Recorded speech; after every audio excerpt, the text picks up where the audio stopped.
अस्सलाम वालेकुम students, my name is Mohammad Ashir Tariq. Okay students, हम लोगों ने चैप्टर नंबर 8 का क्लास 9 का न्यूट्रिशन स्टार्ट किया हुआ था। तो उसमें हमने वाइटामिन्स के बारे में आगे स्टार्ट करना है, लेकिन हमने इससे पहले जो कंपोनेंट ऑफ फूड पढ़ ली है उसमें हमने carbohydrates, proteins, lipids and minerals के बारे में डिस्कस कर लिया है। अब आगे लेकर चलते हैं वाइटामिन्स के बारे में। अब vitamin is also component of food. तो अब हम इनको वन बाय वन डिस्कस करेंगे, डिफरेंट वाइटामिन्स को भी इस टॉपिक में डिस्कस करेंगे। तो पहले नंबर पे हमारे पास जो आ जाता है वो आ जाता है वाइटामिन्स की डेफिनेशन कि वाइटामिन्स होते क्या हैं। तो वाइटामिन्स के बारे में ये कहा जाता है कि ये क्या है, केमिकल कंपाउंड्स है। क्या है हमारे पास? केमिकल कंपाउंड्स हैं जो कि बिल्कुल लो क्वांटिटी में, बिल्कुल स्मॉल सी अमाउंट में हमें रिक्वायर होते हैं। तो इसके बाद इनका क्या काम होता है? इनका काम ये होता है कि इन्होंने हमें ग्रोथ में और हमारी नॉर्मल ग्रोथ करवाना और हमारी मेटाबॉलिज्म को परफॉर्म करवाने में हेल्प करवाता है। यानी कि मेटाबॉलिज्म जिसमें आप लोग डिफरेंट फूड्स को लेते हो और फूड्स को लेने के बाद अपनी एनर्जी वगैरह गेन करने में हेल्प करवाता है। तो एनर्जी वगैरह लेते हो तो उस मेटाबॉलिज्म में भी आपको कौन हेल्प करवा रहा है? वाइटामिन्स हेल्प करवा रहे हैं। अब वाइटामिन्स की डिफरेंट कैटेगरीज हैं। दो कैटेगरीज में वाइटामिन्स को बेसिकली डिवाइड किया गया। जो पहली कैटेगरी है हम उसको कहते हैं वाटर सोलुबल वाइटामिन्स और दूसरी जो वो है फैट सोलुबल वाइटामिन्स। यानी कि ऐसे वाइटामिन जो वाटर में सोलुबल होते हैं और ऐसे वाइटामिन जो फैट्स में सोलुबल हैं, उनकी कैटेगरीज के नाम पर इनको बेसिस पर इनको नाम दे दिया गया। अब जैसे वाइटामिन जो B and C, these are the fat water soluble vitamins. B and C are the water soluble vitamins, but the vitamin A, D, E and K are the fat soluble vitamins। तो अब हम इसमें पूरे तो vitamin discuss नहीं करेंगे, लेकिन vitamin A को, वाइटामिन सी को और वाइटामिन डी को हम वन बाय वन डिस्कस करते हैं। तो पहले नंबर पे हम जो डिस्कस करेंगे डेट इज वाइटामिन ए। तो वाइटामिन ए के बारे में क्या बताया जाता है कि उसके वन बाय वन सोर्सेज को भी डिस्कस करेंगे, फंक्शन को डिस्कस करेंगे, फिर उसकी डेफिशिएंसी से क्या होता है वो सारा कुछ वन बाय वन डिस्कस करेंगे।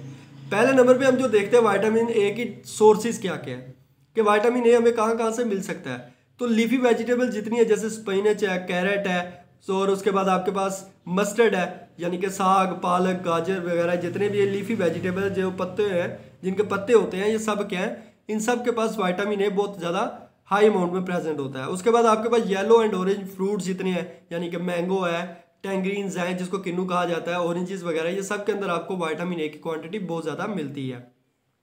लीवर है जो, उसके बाद आपके पास फिश है, फिश के बाद एग है, एग के बाद मिल्क, बटर वगैरह, इन सब में आपको विटामिन ए की क्वांटिटी बहुत ज़्यादा मिलेगी। तो ये बेसिक मेजर सोर्सेज है किसके? विटामिन ए के। आगे हमारे पास आ जाता है रोल ऑफ विटामिन ए। तो रोल ऑफ विटामिन ए क्या है? हमारी बॉडी के आंखें हैं, हमारी आंखें जो है वो दो तरह के सेल्स की बनी होती है, एक रोड सेल्स होते हैं, दूसरे कोन सेल्स पाए जाते हैं। अब रोड सेल्स जो है, रोड सेल्स का काम होता है हमारी जो डिम लाइट है, जैसे रोशनी कम होती है उसमें हमें देखने में हेल्प करवाते हैं। लेकिन कोन सेल जो है, जितने कलर्स आप लोगों को दिन के टाइम पे नजर आ रहे हैं डिफरेंट, तो वो आपको कोन सेल से नजर आते हैं। तो कोन सेल्स में आपके पास तीन तरह के सेल्स पाए जाते हैं, तीन कलर्स पाए जाते हैं, ग्रीन, ब्लू एंड रेड। इन तीन कलर से मिलकर आपकी आंखें डिफरेंट कलर्स को क्या करती हैं? बनाती हैं। तो ये आपको कोन सेल जो है वो दिन के टाइम पर डिफरेंट कलर्स को, लाइट में डिफरेंट कलर्स को देखने में हेल्प करवाते हैं। लेकिन रात के टाइम पे अक्सर आपको सिर्फ ब्लैक एंड व्हाइट नजर आता है। तो वो ब्लैक एंड व्हाइट जो आपको नजर आ रहा है due to the rod cells आता है। वो किसकी वजह से आ रहा है? Rod cells. अब रॉड सेल्स में क्या होता है आंखों के, कि आपके रॉड सेल्स में एक प्रोटीन पाया जाता है जिसका नाम है ओप्सिन। तो ओप्सिन के साथ जब विटामिन ए मिलता है, तो विटामिन ए ओप्सिन के साथ मिलने के बाद, वो बना देता है रोडोप्सिन। तो जो रोडोप्सिन है ये बेसिक हेल्प करवाती है किस चीज़ में? किसी भी चीज़ को रात के टाइम पे देखने में हेल्प करवाती है। उसके बाद हमारे सेल की डिफ्रेंशिएशन जितनी हो रही है कि डिफरेंट सेल्स जो बन रहे हैं, वो सारा काम भी किस वजह से हो रहा है? विटामिन ए की वजह से। वो भी इसमें विटामिन ए भी इसमें क्या होता है? इन्वॉल्व होता है हमारी बोन की ग्रोथ में और इम्यून फंक्शन में, इन दोनों में भी। यानी कि हमारा दफाई निज़ाम जो हमें बीमारियों से बचा रहा है उसमें भी, और हमारी बोन की ग्रोथ में भी सपोर्ट करता है विटामिन ए। उसके बाद हमारे पास आ जाता है डेफिशिएंसी ऑफ विटामिन ए, कि अगर विटामिन ए की कमी हो जाती है तो उसकी वजह से क्या होगा। अब डेफिशिएंसी ऑफ विटामिन ए में क्या होगा कि leading cause of blindness in childrens, के जब विटामिन ए की डेफिशिएंसी होगी तो डेफिशिएंसी कमी होने की वजह से ब्लाइंडनेस की वजह बनेगी किसमें? बच्चों में। कि अगर छोटे बच्चे में विटामिन ए कम हो गया तो उसमें वो अंधापन पैदा कर देगी। उसके बाद काज नाइट ब्लाइंडनेस, कि एक और डिजीज़ है जिसका नाम क्या है? Night blindness. कि ये ऐसी डिजीज़ है जिसमें पर्सन को रात के टाइम पर नज़र नहीं आता, तो लेकिन दिन के टाइम पे उसको नज़र आता है, तो ये नाइट ब्लाइंडनेस की वजह भी बनती है। तो सीधी सी बात है, जब रॉड सेल्स हैं तो रॉड सेल्स का काम ही क्या, आपको रात के टाइम पे दिखाना। और रॉड सेल्स काम किसकी वजह से कर रहे हैं, रेडोप्सिन की वजह से। और रेडोप्सिन बन किससे रही है, विटामिन ए से बन रही है। तो जब विटामिन ए ही खत्म हो गया, तो जब विटामिन ए ही नहीं है तो रात के टाइम पे आपके रॉड सेल्स काम नहीं करेंगे, जिसकी वजह से आपको रात को नजर नहीं आएगा। तो नाइट ब्लाइंडनेस की वजह बनेगी विटामिन ए की डेफिशिएंसी। उसके बाद hair follicles become plugged with keratin giving dry texture to skin. अब हमारे जो बाल है, जिस जगह पर जो घड़ा होता है, जहां पर बाल लगे होते हैं, उस जगह से बालों का उखड़ जाना विद केराटिन। कि अक्सर बाल निकालते हैं तो बाल के साथ आपको बाल के ऊपर व्हाइट कलर का पोर्शन नजर आता है, तो वो केराटिन होता है, व्हाइट कलर का पोर्शन। तो केराटिन के साथ बाल का निकलना giving dry texture to skin, तो वो स्किन को क्या साथ देता है, हमारे जो हमारी स्किन है उसको ड्राई टेक्सचर भी देगा। यानी कि अक्सर आप देखते हो कि आपके बाल उतरते हैं, खुद ब खुद ही उतरने लग जाते हैं, और वो उसके साथ वाइट वाइट पोर्शन निकलता है, तो वो भी विटामिन ए की डेफिशिएंसी की वजह से होता है। इसी तरीके से अक्सर आपकी स्किन जो है वो खुश्क हो जाती है, तो ड्राई हो जाती है। वो ड्राइनेस भी किस वजह से आ रही होती है, due to the deficiency of vitamin A. तो ये हमारे पास विटामिन ए की डेफिशिएंसी के बारे में था। तो डिफरेंट हमने पढ़ लिया, सोर्सेज भी, फंक्शन भी, और उसकी डेफिशिएंसी का इफेक्ट वगैरह भी। अब आगे हम चलते हैं सेकंड विटामिन पर, जिसका नाम है विटामिन सी। अब विटामिन सी का पहले नंबर पे हम रोल के बारे में देखते हैं कि बॉडी के अंदर विटामिन सी का रोल क्या है।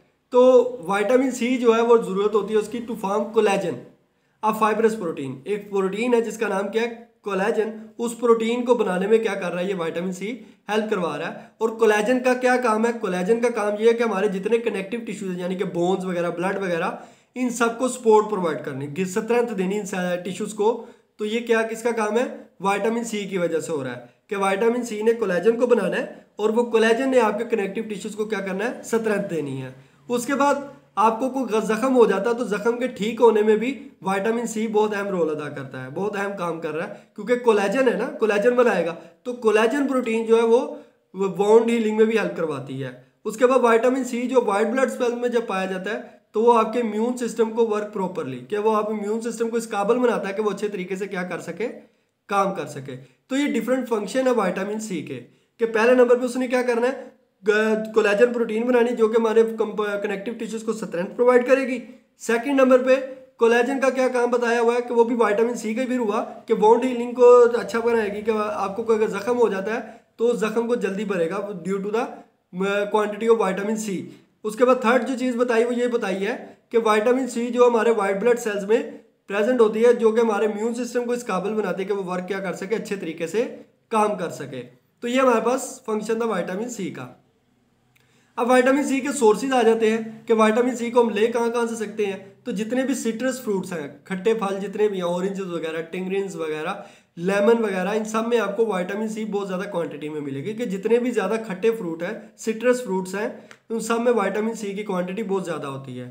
उसके बाद लीफी वेजिटेबल्स में भी विटामिन सी पाया जाता है, और बीफ लीवर में भी, यानी कि जो बड़ा जानवर है, गाय वगैरह, उसके जो लीवर है उसके अंदर भी विटामिन सी बहुत ज़्यादा हायर क्वांटिटी में क्या होता है, प्रेजेंट होता है। नेक्स्ट हमारे पास विटामिन सी की डेफिशिएंसी के बारे में आ जाता है कि अगर विटामिन सी की कमी होती है तो उसकी वजह से क्या होगा। अब सीधी सी बात है, जब विटामिन सी आया था तो विटामिन सी ने कोलेजन प्रोटीन बनाई थी। तो जब विटामिन सी की कमी हुई तो कोलेजन प्रोटीन नहीं बनी। तो जब कोलेजन प्रोटीन नहीं बनी तो कोलेजन प्रोटीन ना बनने की वजह से कनेक्टिव टिश्यूज भी स्ट्रॉन्ग नहीं होंगे, जिसकी वजह से हमारे कनेक्टिव टिश्यूज की स्ट्रेंथ क्या हो जाएगी, चेंज हो जाएगी। उसके अलावा हमारी बॉडी के अंदर एक डिजीज है जिसका नाम है स्कर्वी। अब ये भी स्कर्वी डिजीज का नाम दिया जाता है, जिसमें हमारे कोलेजन फाइबर जो है, जो कोलेजन है वो अनस्टेबल हो जाता है, यानी कि कोलेजन जो बना था वो कोलेजन नहीं बनेगा।